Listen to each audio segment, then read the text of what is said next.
us. People are scrambling to figure out what it means to them. We're getting panic calls.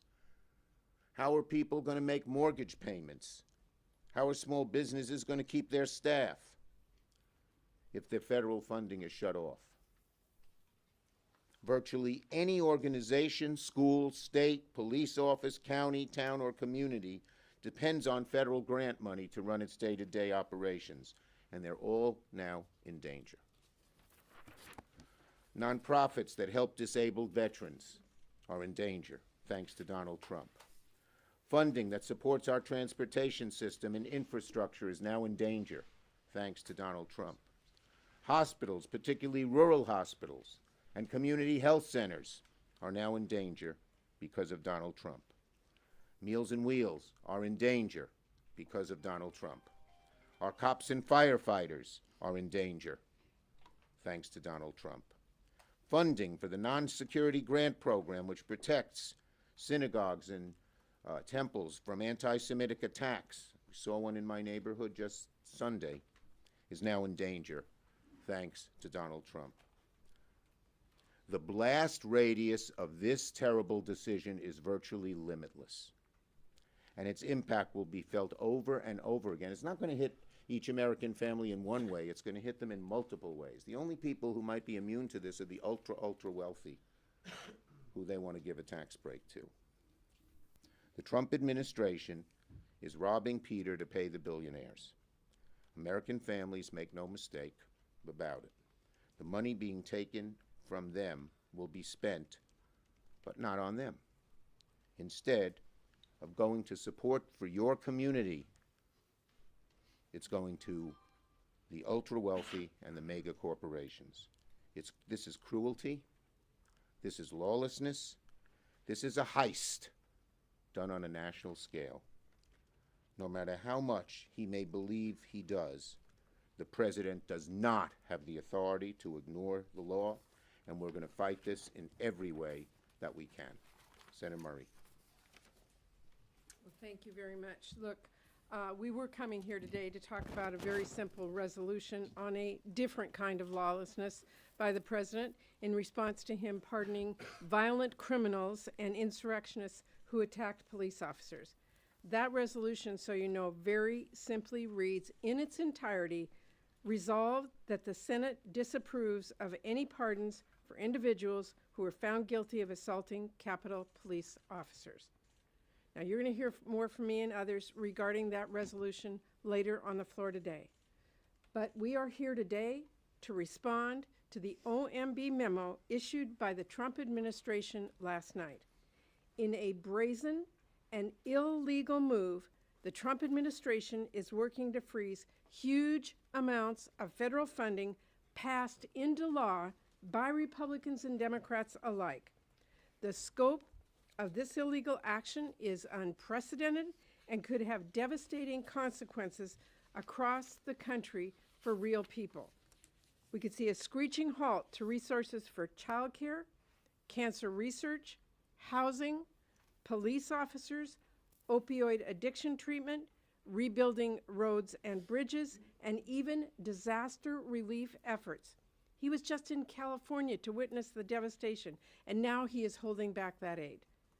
Trump's actions would wreak havoc in red and blue communities everywhere. This is funding that communities are expecting, and this memo is creating chaos and confusion about whether these resources will be available to them. Entire budgets and payrolls across the country are carefully hinging on these resources. We are talking about our small towns, our cities, our school districts, our universities, and a lot more. Will local Head Start facilities get their funding? Will grantees at our local universities get the funding that they use to continue clinical trials? What does this mean for our homeless veterans we are working to get housed? Americans should ask themselves, is it woke to fund cancer research or to rebuild an unsafe bridge? All of these critical priorities are funded by the grants the Trump administration would pause tonight. This illegal move is a massive, massive overreach by the Trump administration The American people did not vote for this kind of senseless chaos. So I am urging the Senate Budget Committee Chair, Lindsey Graham, a fellow appropriator, to hold Russ Vought's nomination that was supposed to occur this Thursday. Republicans should not advance that nomination out of committee until the Trump administration follows the law. The law is the law.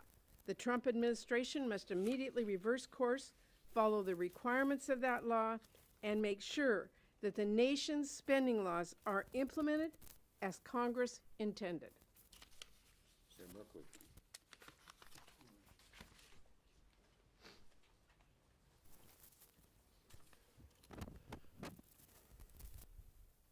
As much as Trump desires it, the president is not a king. As much as Trump desires it, a law is not a suggestion. These are not questions of opinion. These are principles at the heart of our constitutional system. It's at the heart of our checks and balances. And thus we have a constitutional crisis. Just last week, Russell Vogt came before the Budget Committee in a hearing, and the things he spoke to laid out a three-part plan for this administration. Part one, salvage the programs that families depend on to be on their feet and thrive and move into the middle class. Part two, borrow trillions and run up the deficit. Part three, give massive tax giveaways to the wealthiest Americans. What we saw last night was a huge implementation of part one, the attack on families across this country. This is the great betrayal for a candidate, Trump, who ran on supporting families, and President Trump, who's serving to attack families. Now, Russell Vogt refused to answer many questions about his plan, particularly to say he would not use the illegal impoundment strategy. Impoundment means the president treats an appropriation as a suggestion and decides whether or not to actually implement it or not. That was decided by the courts before 1974. In 1974, Congress said if you want to pursue withholding funds, you have to apply for rescission. And this was further affirmed when the Supreme Court vetoed the line item budget process. So these are not questions that are unresolved. This is why the budget Dems are going to call upon the postponement, 2-week postponement of Mr. Vogt's confirmation in committee, vote in committee, until we answer these questions and resolve this constitutional crisis.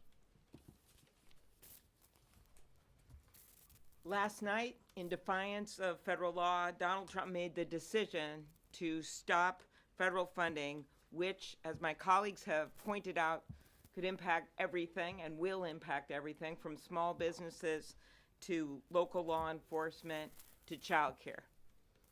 I'm just thinking it was just a week ago that he took his oath of office. And I said that day that we have that swearing in, that inauguration in the Capitol for a reason. We don't have it over at the White House. That's because there are 3 equal branches of government under the Constitution. And the power of people that were in that rotunda came from the people who weren't in that rotunda. So as we stand here today, people should think about the mom who doesn't know if she can get her kid to childcare today. Or they should think about the teenager in a cancer study, hoping beyond hope that that's going to save his life. Or they should think about the people from Minnesota when last week on the day of that inauguration it was -6 degrees, who depend on heating assistance. Those are the people that are standing up here with us today. So this memo, these 2 pieces of paper, came from a guy named Matthew Faith. Probably never heard of him. He is the acting director of the Office of Management and Budget. Well, guess what? He's not in the United States Constitution. The Congress is. And we were set up in Article 1, not Article 2, Article 1. Article 1 trumps Matthew Faith. And it is Congress's job to have the backs of the American people and look out for them. It is spelled out in the American Constitution. Maybe not in those exact words, but that is what the Founding Fathers meant. They didn't give that power to Matthew Faith. They gave it to us. I hope that our Republican colleagues will join us in taking this on. They have the majority in the Senate. They know what the Constitution says. And to add to that, they joined us in voting for this funding and to help with these very important causes. The cancer research, I use that as an example because a mom called me this morning about a clinical trial. That cancer research, they voted for. They're proud of it. They put it in their campaign TV ads. So they must join us in stopping this unconstitutional power grab by the Trump administration.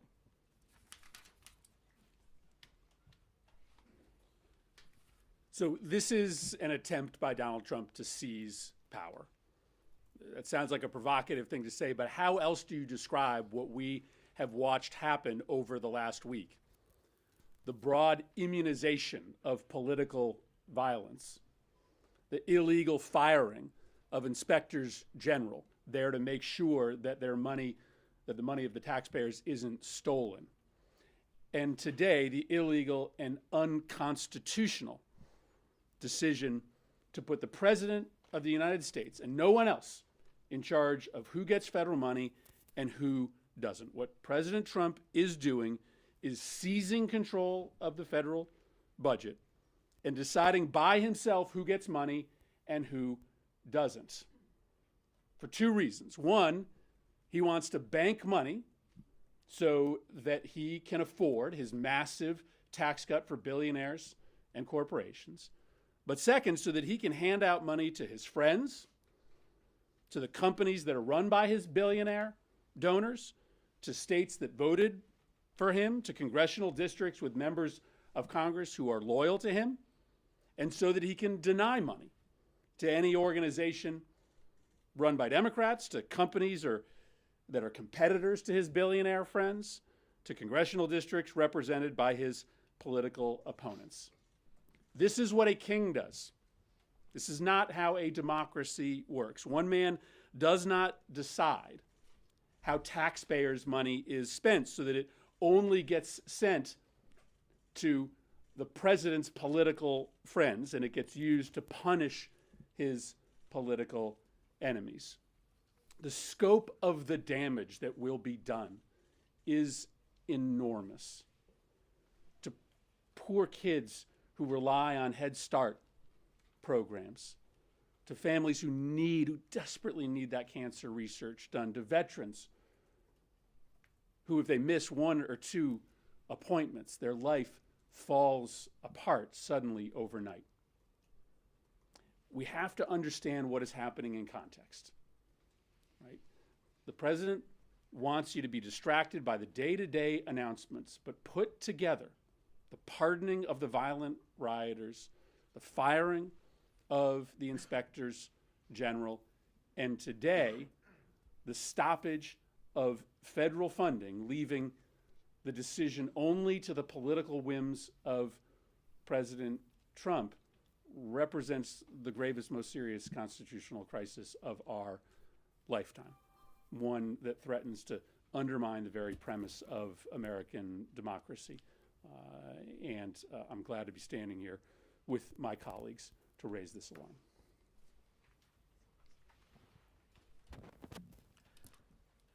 As everyone up here has been talking about, we are getting phone calls and emails from our constituents, people back in our state, and the word that everyone uses is chaos. And as I've been thinking about it, I'll be honest with you, chaos is the point because chaos is their plan. This is going exactly as they wanted to go. They could have chose a different way to try to figure out how to be more effective and efficient if that was actually their goal. But their goal is to sow chaos. And I hope the American people see this, because this is the style of governing, or quote-unquote governing, that we will see for the next 4 years. And the American people have to ask them, is this what they want? What we see right now, whether it's the actions we see with this with OMB, or the firing of the inspector generals and the independent advisors there, or what we saw at USAID and the leadership there, what we see right now, it's showing that the defining phrase of Trump's administration and the beginning of his administration isn't the golden age. It's a phrase that he used during the campaign, the enemy from within. That we see him now in the presidency, in the Oval Office, waging war against the American people, trying to think about solely how it is that he can attain and consolidate that power for himself. And who is going to be the people that struggle and suffer from it? It's going to be the American people. I wanted to read you this email that I got. We got this overnight. It said, "Good morning. We just heard that President Trump issued a memo temporarily freezing federal grants and loans effective at 5 p.m. today. This is obviously alarming to those who rely on federal funding to help people with disabilities. This is an organization that is trying to figure out how it is that they can help the Americans that need help the most, the support the most. The idea that this is going to cut off funding, put in jeopardy and throw into chaos people with disabilities, seniors, the people with healthcare needs, is cruel. But again, that's the point. They don't care about the collateral damage. They care about their own power, and they care about themselves." Yes. A couple of you, and Senator Kim alluded to this a moment ago, could a couple of you tick through with specifics, maybe a phone call, an email you got from a hospital, a State Department of Transportation, what was said and what the specific project or grant was that would be affected, please? If I could hear a couple of examples. I can just tell you that it's still 8 o'clock on the West Coast, and their calls are flooding in. Just sheer panic that at 5 o'clock tonight, the funds that they count on, whether it's for our schools, Title I, whether it's our hospitals who are doing research, whether it is our community health centers who are providing care for people in line right now in rural communities in my state, whether they will be able to provide those services tomorrow. I've used my appropriations committee all night long, has been trying to get in touch with the agencies to fully understand the impacts of this, and they're broad and, quite frankly, very poorly written. And this is exactly what Andy's talking about. The chaos that this is creating is horrendous. No one voted to wake up this morning and wonder whether their child would get the care they need, wondered whether or not their parents would be kicked out of a nursing home, wondered whether or not the research that is so critical to keeping their child alive at NIH would continue, whether the road, in fact, one of the calls I got was about the bridge between Oregon and Washington that we have been working on for 25 years. Does that mean all that work stops tomorrow? These are the kinds of calls we are getting because that is what this memo is stopping. And I mentioned the example a little later in Minnesota, and they get up super early. But they are a mom, a kid, teenager in a cancer trial. And these trials sometimes are funded by other agencies, but a lot of the funding is NIH funding, asking what's going to happen. Is this just going to stop right in the middle? That's a very real question right now. The LIHEAP programs.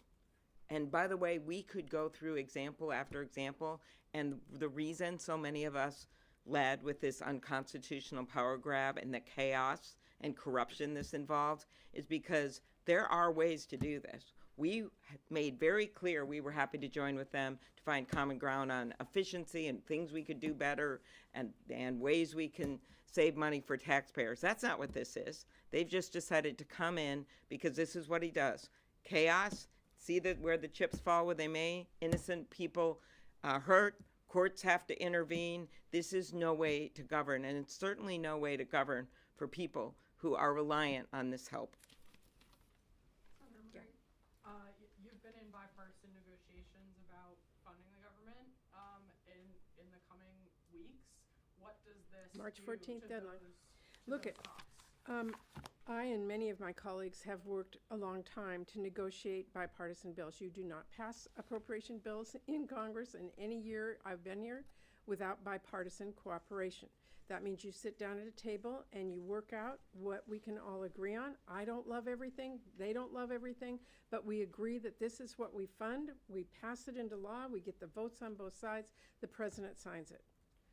Can you imagine what it's going to be like for any of us, either under this administration or the future administrations of any kind, if those agreements mean nothing? That somebody can sit back and say, sure, I'll give you that, knowing full well that their president's in power, and they will keep the funding out, not spend it out.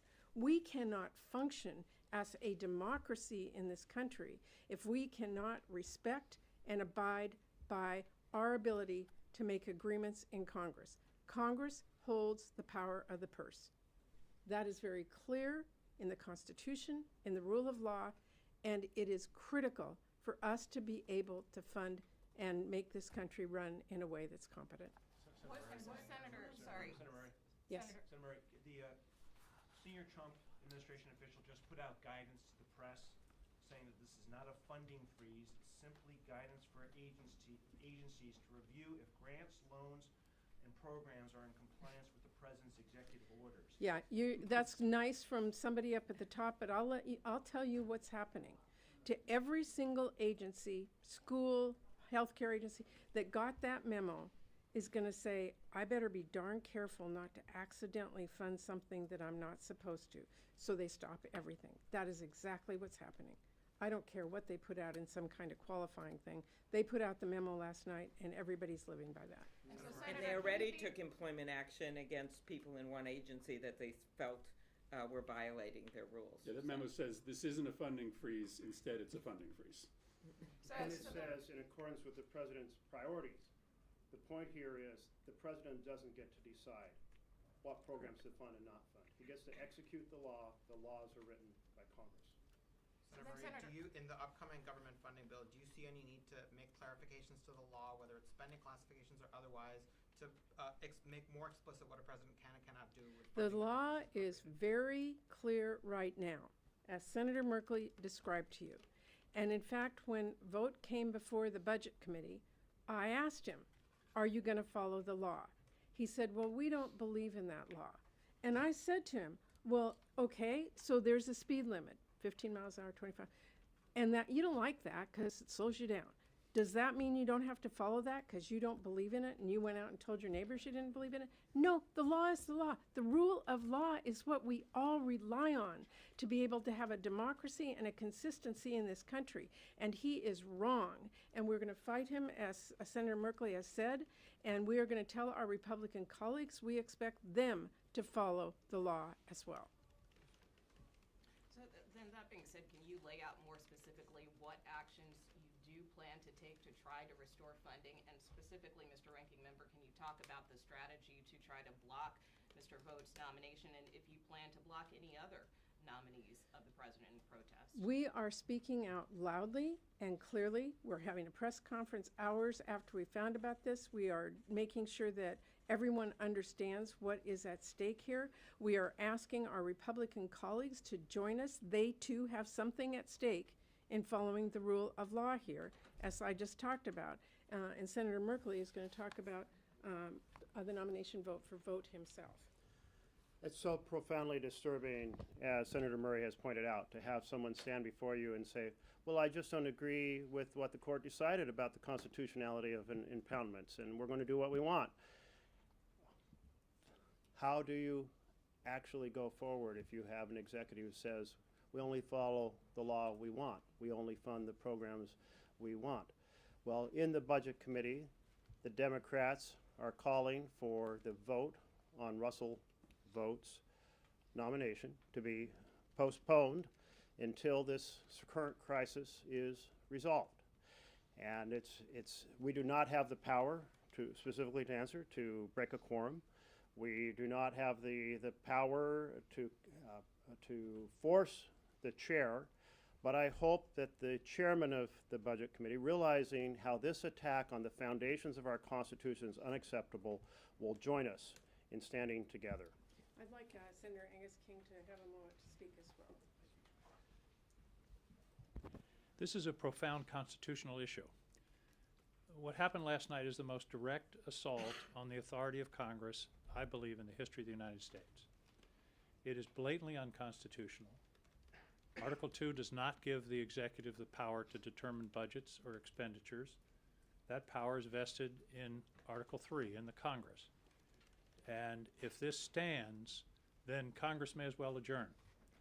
Because the implications of this is, the executive can pick and choose which congressional enactments they will execute. The President took an oath the other day to faithfully execute the presidency of the United States.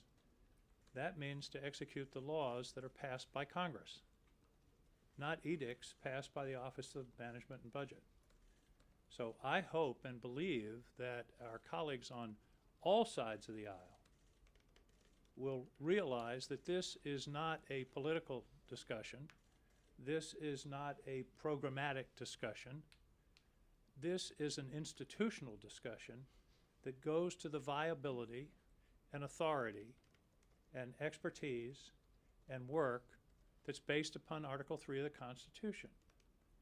This is just a usurpation of authority. As I say, I believe, I've never seen anything quite like this in American history.